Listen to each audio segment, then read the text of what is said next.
Hello viewers, welcome to our class. Today class topic is from assertive to interrogative. আজকে আমরা শিখব কিভাবে assertive sentence কে আমরা interrogative করতে হয়। তো প্রথমত আমরা দেখে নিই যে assertive sentence কে। assertive sentence হলো বর্ণনামূলক বাক্য। যে বাক্য দ্বারা বর্ণনা করা বোঝায় তাকে assertive sentence বলে। এবং হ্যাবোধক বা affirmative sentence এবং না বোধক বা নেগেটিভ সেন্টেন্স একত্রে অ্যাসার্টিভ সেন্টেন্স হয়। আর অপক্ষে ইন্টারোগেটিভ সেন্টেন্স বলতে প্রশ্নমূলক বাক্যকেই বোঝায়। আমরা এখন কিছু রুলস দেখি, রুলসের পরে আমরা এটাকে চেঞ্জ করার জন্য চেষ্টা করব। প্রথমত আমি অ্যাসার্টিভ সেন্টেন্সে যদি আমি স্ট্রাকচারটা এভাবে পাই যে subject plus verb plus object করার জন্য যে সেন্টেন্সটা যে স্ট্রাকচারটা আমরা ব্যবহার করব সেটা হোটেলেরই ভার্ব এবং নট প্লাস নট নিব। পরে আমরা সাবজেক্টটা বসাবো, তারপরে মূল ভার্বটা বসবে এবং অবজেক্ট বসবে। অবশ্যই সেন্টেন্সের শেষে একটা কোশ্চেন মার্ক বসবে। তো আমরা একটা উদাহরণের মাধ্যমে খুব চমৎকার ভাবে এটা সলভ করার চেষ্টা করি। যদি এখানে সেন্টেন্সটা এভাবে লেখা থাকে যে হি প্লেইস ফুটবল, সে ফুটবল খেলে, এটাকে যদি আমরা ইন্টারপ্রেট করতে চাই তাহলে প্রথমত আমাদের কি নিয়ে আসতে হবে? Auxiliary verb. তাহলে অক্সিলারি ভার্ব নিয়ে আসার জন্য আমরা দেখব আমাদের ভার্বের রূপটা কি আছে। যেহেতু আমাদের ভার্বটার রূপটা আছে প্রেজেন্ট ফর্ম এবং এই ভার্বের শেষে এর যোগ আছে এবং আমাদের সাবজেক্টটা আছে থার্ড পারসন সিঙ্গুলার নাম্বার, অবশ্যই আমরা এখানে ডাজ ব্যবহার করব। তাহলে আমাদের অক্সিলারি প্রথমে আসবে কি? ডাজ, ডাজ নট, তারপর আমাদের সাবজেক্ট আসবে এবং মূল ভার্বের সাথে যে এসটা আছে এটা আর এখন বসবে না, শুধুমাত্র আমাদের এখানে প্লেটা বসবে, প্লে ফুটবল। এইভাবে আমরা খুব সহজে ইন্টারোগেটিভ করতে পারবো। আমরা আরেকটা স্ট্রাকচারের মাধ্যমে এটাকে সলভ করার চেষ্টা করি। আমরা এখন যে স্ট্রাকচারটা করলাম এটা হচ্ছে অ্যাফার্মেটিভ স্ট্রাকচার, এটা হচ্ছে অ্যাফার্মেটিভ স্ট্রাকচার। কিন্তু আমরা যদি নেগেটিভ স্ট্রাকচার থাকে তাহলে সেক্ষেত্রে আমরা কি করব? Subject plus auxiliary verb plus not plus verb plus object যদি থাকে তাহলে সেক্ষেত্রে আমরা ইন্টারোগেটিভ কিভাবে করব? সেক্ষেত্রে আমরা ইন্টারোগেটিভ করার জন্য অবশ্যই আমাদের সেন্টেন্সের প্রথমে অক্সিলারি ভার্বটা আসবে, এখন আর নট আসবে না, কারণ আমার এই সেন্টেন্সটা হচ্ছে নেগেটিভ ফর্ম। নেগেটিভ ফর্ম যখন আমি ইন্টারোগেটিভ করব অবশ্যই এটা আমার অ্যাফার্মেটিভ ফর্মে চলে আসবে। অ্যাফার্মেটিভ ফর্মের জন্য শুধুমাত্র আমি অক্সিলারি ভার্বটা ব্যবহার করব এবং আমার সাবজেক্টটা নিব এবং এরপরে আমি ভার্ব এবং অবজেক্টটা ব্যবহার করে এই স্ট্রাকচারের মাধ্যমে আমি খুব চমৎকারভাবে ইন্টারপ্রেট করতে পারবো। আমরা আরেকটা এক্সাম্পলের মাধ্যমে দেখি। যদি লেখা থাকে যে they are not going to school, তারা স্কুলে যাইতেছে না। যদি আমরা এটাকে ইন্টারপ্রেটিভ করি তাহলে আমাদের প্রথমত নিয়ে আসতে হবে অক্সিলারি ভার্ব। যেহেতু আমার সেন্টেন্সে নেগেটিভ আছে আমি অ্যাফার্মেটিভ করব, আমার অক্সিলারি ভার্বটা আসবে আর প্রথমে আসবে এবং তারপরে আমার সাবজেক্ট বসবে, নটটা এখানে বসবে না যেহেতু আমরা অ্যাফার্মেটিভ করব। They are they going to school, এভাবেই আমরা ইন্টারপ্রেটিভ করতে পারবো। আমরা সে এভরি ওয়ান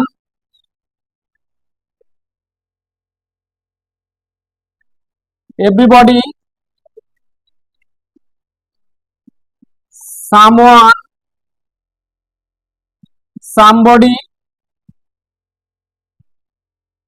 all ও anybody,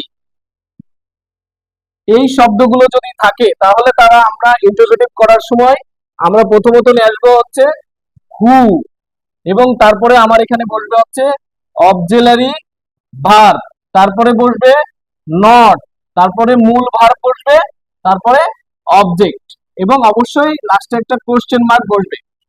এটাকে আমরা কিভাবে ইন্টারোগেটিভ করব আমরা এক্সাম্পলের মাধ্যমে দেখি। আমরা যদি একটা সেন্টেন্স লিখি যে এভরিওয়ান এভরিওয়ান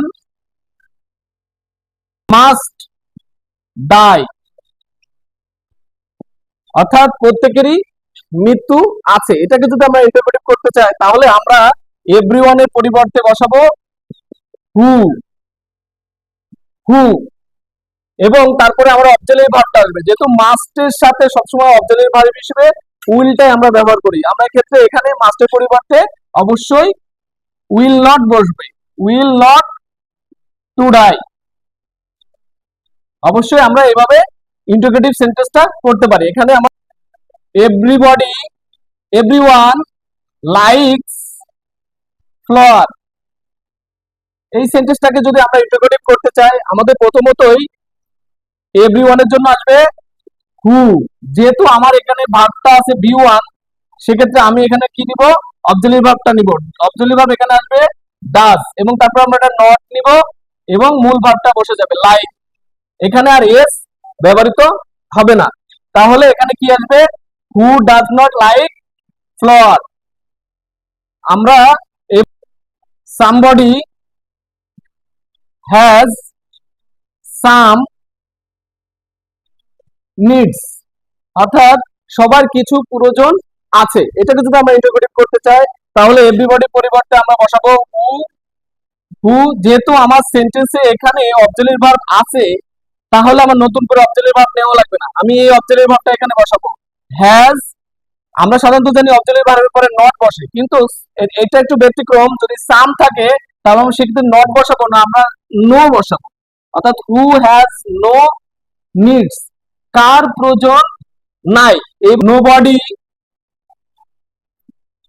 নো ওয়ান এবং নান, এই শব্দটা যদি আমরা কোনো অ্যাসার্টিভ সেন্টেন্সের মধ্যে পাই তাহলে তাকে আমরা ইন্টারোগেটিভ করার জন্য হু প্লাস বাকি অংশ আমরা বসাইলেই আমাদের এটা ইন্টারোগেটিভ হয়ে যাবে। যেমন আমি একটা এক্সাম্পলের মাধ্যমে এটা দেখাই, যদি আমি এখন লিখি যে নোবডি ট্রাস্ট এ লায়ার, কেউ মিথ্যাবাদীকে পছন্দ করে না, তাহলে এক্ষেত্রে আমরা এটাকে যদি ইন্টারপ্রেট করতে চাই তাহলে আমাদের নোবডির এখানে আসবে হু প্লাস বাকি অংশ বসে যাবে হু ট্রাস্ট এ লায়ার, কে মিথ্যাবাদীকে পছন্দ করে, কে মিথ্যাবাদীকে বিশ্বাস করে না। আমরা এটার এইভাবেই আমরা এই রুলসটা ব্যবহার করেই ইন্টারোগেটিভ করতে পারবো। এভার থাকে তাহলে আমরা এভার ব্যবহার করব, he will never come here, এই সেন্টেন্সটাকে যদি আমরা ইন্টারোগেটিভ করতে চাই তাহলে আমরা কি করব, আমরা অবশ্যই will he ever come here, এভাবে আমরা খুব চমৎকার ভাবে নেভার থাকলে এভার ব্যবহারটা করে আমরা এটাকে ইন্টারোগেটিভ করতে পারবো। অ্যাসার্টিভ সেন্টেন্সে নাথিং বাট এই শব্দটা যদি আমরা দেখি নাথিং বাট, তাহলে আমরা এটাকে ইন্টারোগেটিভ করার জন্য হট প্লাস বাকি অংশ এটা আমরা ব্যবহার করতে পারি। আমরা এক্সাম্পলের মাধ্যমে দেখি এই সেন্টেন্সটা কিভাবে ইন্টারোগেটিভ করা যায়। তাহলে আমরা একটা এক্সাম্পল দেখি যে our life is nothing but A walking shadow, অর্থাৎ আমাদের, এটা শেক্সপিয়ারের একটা বিখ্যাত উক্তি যে আমাদের জীবন একটি চলমান ছায়া ছাড়া কিছু নাই। এটাকে যদি আমরা ইন্টারপ্রেট করতে চাই প্রথমত আমাদের কি নিয়ে আসতে হবে, হট নিয়ে আসতে হবে, হট, এবং আমার অবশ্যই একটা অবজেক্টিভ ভার্বটা নিয়ে আসতে হবে ইজ, তারপরে আমার সাবজেক্টটা নিয়ে যেতে হবে our life, our life A walking shadow. তাহলে এইভাবে আমরা খুব চমৎকার করে এই রুলস গুলো ব্যবহার করে আমরা এইভাবে অ্যাসার্টিভ সেন্টেন্সকে আমরা ইন্টারপ্রেট করতে পারি। Thank you very much for watching this class. Thank